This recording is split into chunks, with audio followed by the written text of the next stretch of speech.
The communication has got to be on point. And so, if you're a lazy communicator, you will have a shit business. How old are you going to be before you start to experience life like you want it? I want to tell you right now, whether you like it or not, there is a better way to do business. Hi, everyone. Welcome to the Business for Builders podcast. Welcome to you if you're in YouTube land. Good to have you with us today. As usual, want to bring as much value as we can. I am assuming that the folks that I'm chatting with are general contractors or subcontractors. Also, just for some housekeeping, be sure to like and subscribe and certainly share the information. And if you've got any questions, leave them below and I will get back to you as soon as possible. Also, you can email me directly at max@businessforbuilders.ca and just shoot me more of a detailed, information or questions if you've got it. And of course, I want you to check out our Business for Builders TikTok. There's a bunch of fun we're having there too. So if you want a bit of a laugh, get across there. I'm not saying that I'm being a comedian, but it's certainly a different platform that we're just trying to get our head around. All right, so last week I think I spoke about management, and I was going to talk about communication, but we pretty much run out of time. And so today I'm going to tackle communication, and it is a little bit of a it's one that I hold in high esteem because it irritates the living daylights out of me when either other salespeople from other companies either don't communicate, don't communicate promptly, or have a really rotten method of communication. Where they don't apply empathy to the communications that I have. In other words, they're not understanding where I'm coming from. So, what that does is it exposes me to what I would call substandard communication levels, and it motivates me to then assess really honestly and really accurately how I do things to ensure that what I'm doing in the area of communication is at the highest level. So, if you're like us here at Smith & Sons, you might pride yourself on delivering a boutique, top shelf, white glove type construction brand, and we specialize mostly in renovations and custom homes. So anything that needs a lot of attention to detail, and we deal mostly with what we call homeowners. Our preferred client profile ranges from ages 50 to 75, and so we're very specific on who we're chatting with. And we certainly understand that communication to them is very important.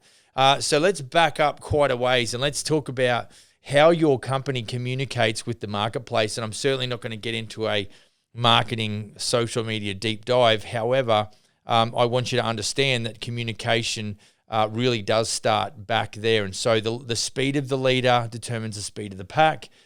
You as the building company owner, and maybe if you're not an owner, you might be watching this to try and gather some information and some knowledge on how you might be able to help the person that you're working for.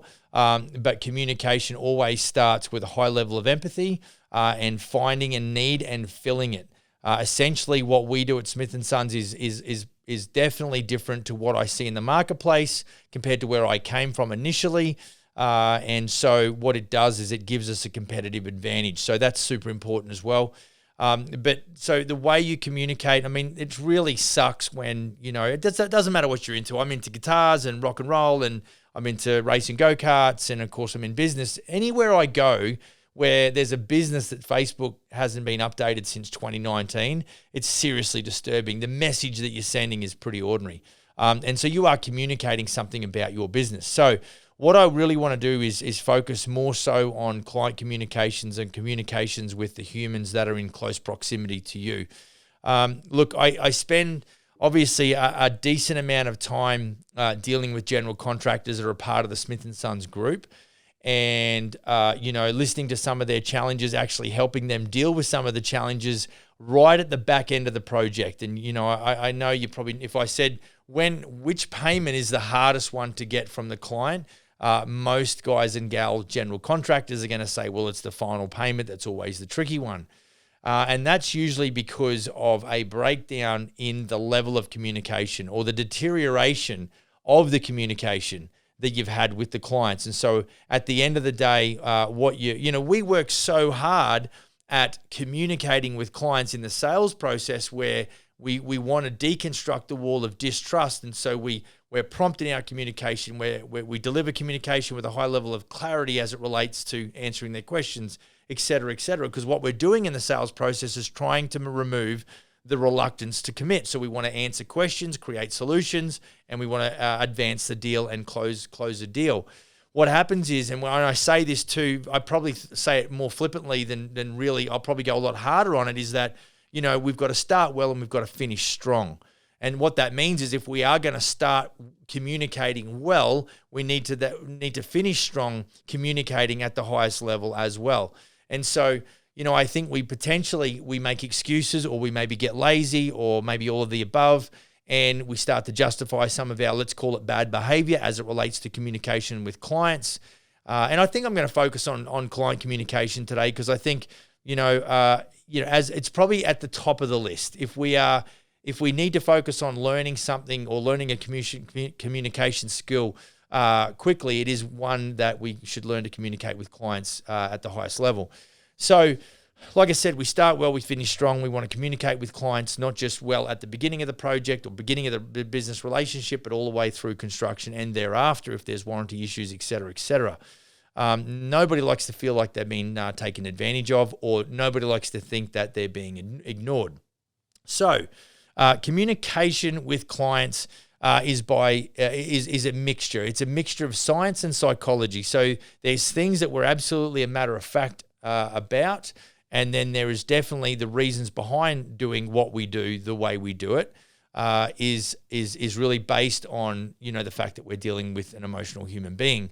And like I've said before, that if clients or homeowners could walk into Walmart and buy their renovation off the shelf for that new bathroom or new kitchen, done and dusted, they could click their heels, wiggle their nose, flop out their credit card and have it done overnight. I'm telling you, they would do that. They don't want to deal with you and me.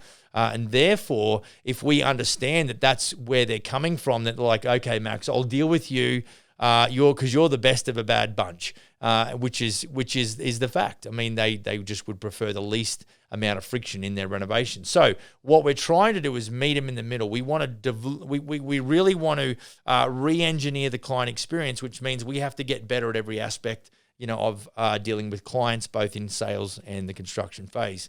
So it is a mixture of science and it's a mixture of psychology. So in other words, what we've got to do is we've got to have a systemized approach to communication. Now, I think it comes down to understanding that you will have a system of communication either by design or by default. If you've not thought about systemizing your communication channels, then you have a communication system that is by default, which means it's highly likely that it's going to be a very, very ordinary process or system. So a lot of the design really comes down to a conscious thought process. It comes down to thinking about what the client wants and what's important to them, making it important to me as the builder, and then coming up with a design process or a communication process around that thought. Okay, so you want it to be designed. Look, I think open, honest communication is what we talk about a lot here in the office. I do promote that to my general contractors so that when our business relationship going forward stays, very healthy and is at a high level, we want to make sure that we are being honest. And, sometimes we've got to admit to making oversights and errors and things like that. And it helps when the general contractor does the same and there's no judgment. That certainly makes it, the relationship sustainability is at a high level. So this is something else I alluded to. So as a side note to developing better communication systems and processes, we talk about education and capacity. So really, I think education starts right now. You might all of a sudden have the lid kicked off, this communication subject matter, and you're like, wow, I've never thought about this like that in such an organized fashion. I've never thought that I actually had to design a communication process. And then your capacity. So I'm telling you, with everything that we deal with, in the construction process, subcontractors, suppliers, making sure orders get there on time, making sure you've got QC or quality control measures in place and processes to ensure the clients get what they ask for and what they paid for. You've also got to have an understanding that your capacity really, you've only got so much to give. There's only so much communication that you can actually give in any one day about any one subject matters, or with clients and subcontractors. So you've got to be careful to regulate and understand that, or really recognize and do an audit on yourself and go, boy, oh boy, I'm really underwater. I'm not communicating on time with clients, and that is actually sinking me. That's making my life difficult. My clients are getting pissed off. And that really is that's another negative or a very downward spiral, where if you're not careful, you'll run out of altitude. And so really what I think some real life situations is that, I think it's so important. I only literally this morning, it's 10 or 11 o'clock now. And already this morning I've had 2 conversations with 2 of our general contractors about sort of ongoing challenges that they're having. And it's super important, as I'm listening to these stories, to try and ascertain who's getting what and who's not got what they expected, and who's feeling a little bit vulnerable, and where the vulnerabilities are, and how is it that I can present solutions to these general contractors that they can actually present to their clients that's going to help them resolve the situation. Ironically, both of these situations are at either on completion or just beyond completion. And there's some tricky situations. And, it's the thing is, it's not just what we communicate, it's how we communicate.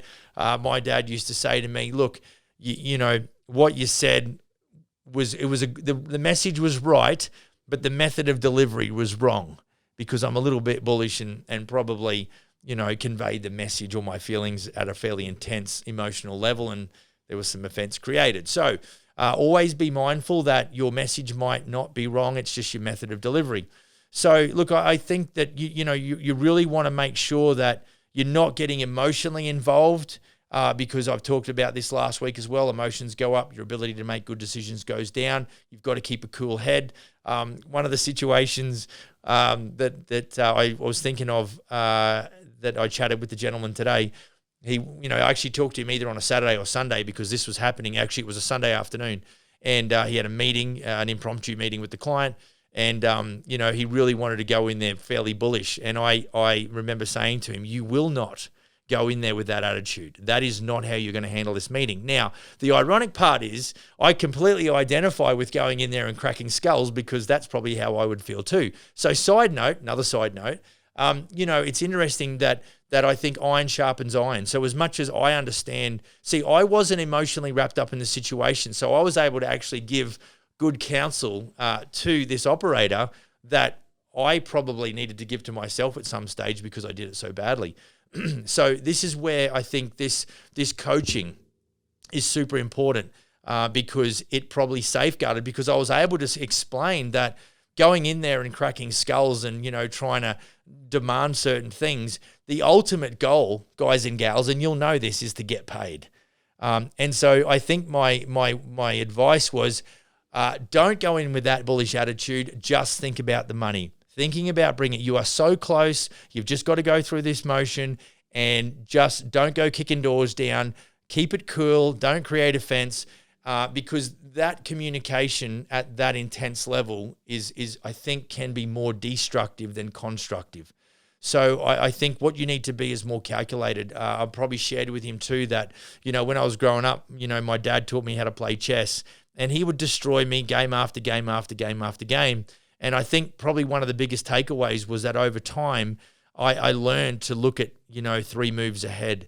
He taught me how to do that really categorically off the back of playing chess. And so today, we understand that every action has an equal or opposite reaction. And so in a game of chess, you've got to think about how and when to make certain moves, and what the knock-on effect or the ripple effect's going to be, and what the ensuing outcome will be if you were to make that move. And sometimes we're really just working a net one-to-one. We make a move and then we get a reaction. Whereas if we're smart, we can actually start to build a narrative that really does, create a no-lose situation. So, I think that comes down to, if you're by yourself, it's super challenging to coach yourself. It's a matter of fact, I think it's impossible.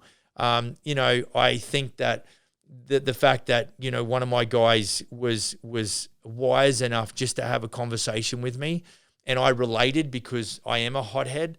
It's certainly, it's amazing because I could hear what he was saying. I could totally, really identify with the feeling. But it really did help him sort of settle down, and you know what, we'll get a final outcome on that today, and I think it's going to end up positive for both parties, and that's the outcome that we want. So what it comes down to, when I look at that snapshot, there's communication, there's self-talk, because you're drumming up this whole narrative in your head. Then there's some wisdom where it says, I'm going to pick up the phone and reach out to the resource that I have access to on a weekend, just by the way, which I'm more than happy to do because it's all about people. Ironically, I was in the office, so it wasn't a big deal. And then, of course, the reconfiguration of the plan going in was established. And, really the outcome was a result of all of that communication that was had. Now, what created some of the issues that we had to deal with, in the past, couple of days was probably the lack of appropriate or professional communication. Now, look, it's easy to sit here and judge and make assumptions, and, hindsight's 2020, but when you guys and gals are under the pump and you're really pushing hard to get projects out, supply chain issues right now are a massive, massive challenge. I shared a bit about that on last week's episode. But here's the deal. Here's where we go into an instance where communication, more now than ever, is super important with clients. So what we do is we have a fixed price, a guaranteed fixed price that we use. We have a completion date. We have a list of specifications and inclusions. So what we do is we're normally fairly conservative in our job management software. We're able to put down all of the tasks and then really extrapolate the data to create, a completion date, or at least a project duration time.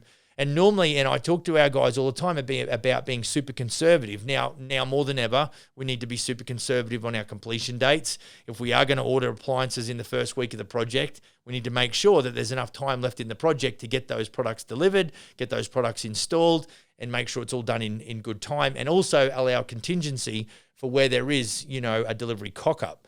And there's all kinds of, suppliers end up delivering the wrong types of range hoods and dishwashers and all kinds of crazy stuff. And this is why too, we order a lot of stuff in advance and we pay for it and we order it, and then there's no, we don't have that stock anymore. So, but, to my point, whenever we have a breakdown in the supply chain, which has happened a lot lately across our whole organization, these guys are challenged by me that in the event, the minute you get a phone call from a subcontractor or you get a call from a supplier that says, we have had a glitch in our system, or the product has arrived and it's the wrong color, it's black instead of brushed stainless, then you've got to get on your paperwork. You know that for us, we have got a determined timeline.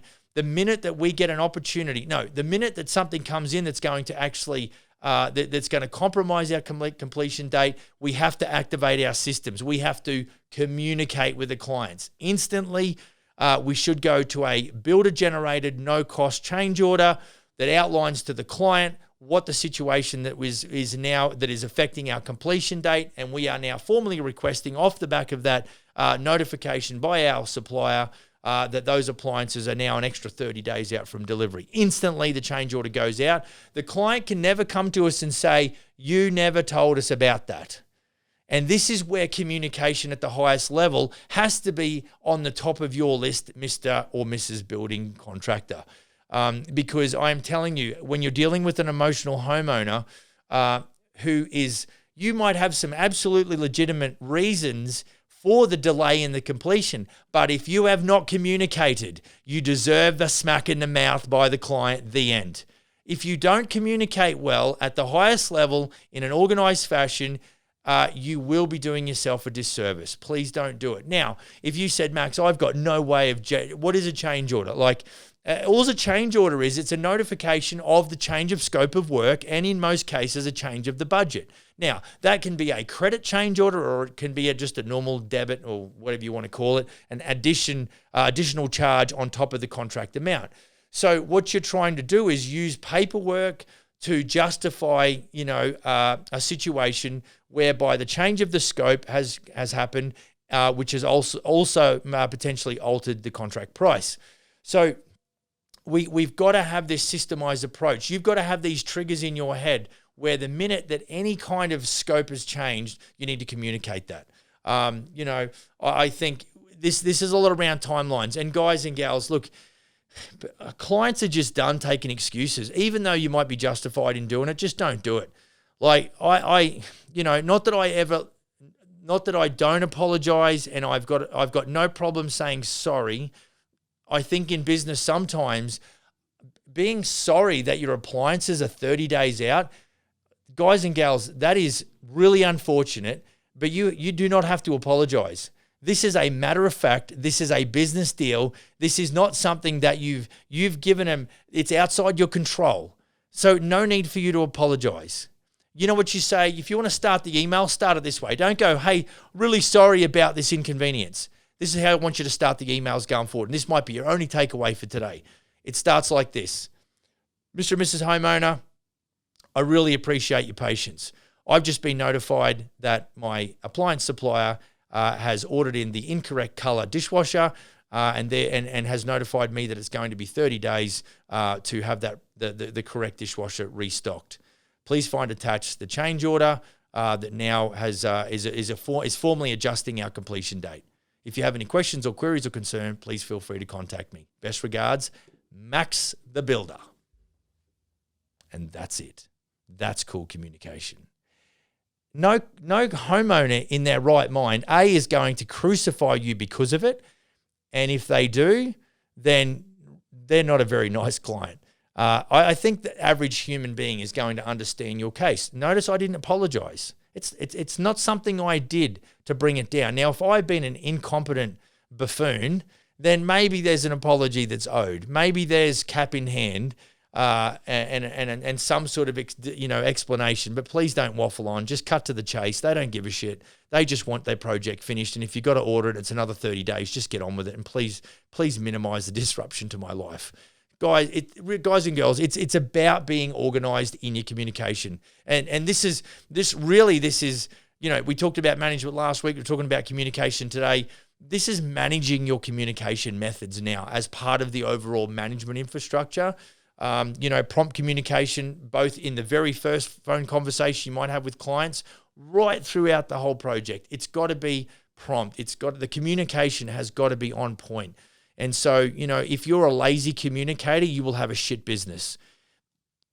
I don't know how else to say that. But, I mean, if you think you can run a business at the highest level and be a shithouse communicator, you're dreaming. Like, you're just never going to get it there. So, I think something I just shared real quick on TikTok, and like I said, be sure to check out our TikTok page. You'll get a laugh out of that. But, I talked about, that being, if you're just a one-man band right now, look, it's a great place where you can actually think about all of the massive systemization that goes into running a bigger building company, and you can slowly implement those on a really low level. And as the business grows, so will the system. If you get systemized as a one-man band where you're actually future-proofing the business, then what you'll enable yourself to do is refine those systems and then move humans into those systems once you start winning more work. And so communication, what else can I share about communication? Look, as it relates to clients, I always see it at the back end. Now, given that there was two situations I alluded to, there was one situation where the builder had been very communicative. There was a lot of boxes ticked, and it had been brought to my attention the whole way through. There was an insurance situation which had to be remedied, and it's ironic how the client merges the insurance component with the project component. And so what we had to talk about was that we said, look, we've got to make it clear, open, honest communication to the client that all of the objectives have been met under the construction contract. Full payment is required for that. Anything that happens with the insurance is separate to said building contract, and therefore the insurance needs to be handled under the insurance umbrella, and the contract for the building and the payment therein needs to be handled under the building contract umbrella. And so I think when you go in with that categoric, and if you've dealt with enough, lawyers and legal situations, you will understand that there's no room for waffle and there's no room for bloat. And so get rid of all of the bullshit and just deal with the facts. Remove the emotion, and you will communicate at a level with a lot more clarity, and that is more effective. So, look, that's enough on communication. That's 25 minutes of your life. Thanks for hanging with me. Have a great day. Go build a kick-ass business, and I will see you on the next episode. Cheers.